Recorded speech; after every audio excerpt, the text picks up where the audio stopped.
શું થયું કિસુ? અરે યાર મમ્મી બહુ એટલે બહુ માથું દુખે છે યાર, હદ વગરનું. માથું તો આજે મને બહુ દુખે છે બાપા. એવું થાય છે કે આ માથાના છે ને 2 ટુકડા ના થઈ જાય. હારું જા, હું આરામ કરું છું, તું બધું કામ પતાવી દે બેટા વગર જા.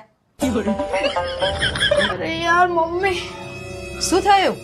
અરે પગમાં વળી ગયો હોય ને એવું લાગે છે. પગ બહુ દુખે છે યાર, બહુ દુખે છે. ઓ બાપા, આજ તો મને એવું થાય છે કે સીડીમાં પાણી હતું ને તો હું લપસી ગઈ. મને તો 2 પગ વળી ગયા એવું લાગે છે. ઓ બાપા, એવું કર, તું બધું કામ પતાવી દે, હું આરામ કરું, જા. મને આજ તો બહુ દુખે છે, રહેવાતું નહીં. જા કામ કર. સીડીમાં પાણી હશે, લપસી ગઈ.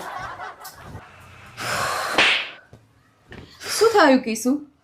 મમ્મી આજ બહુ ચક્કર આવે, જમવાનું બનાવવાનું મન જ નહીં થતું આજ તો. અરે ઉલટી જેવું થાય, ગરમીનું વાતાવરણ એવું છે ને, ચક્કર ને ઉલટી જેવું થાય. અરે હા, મને પણ આજ તો એવું જ થાય છે. જો માંડ માંડ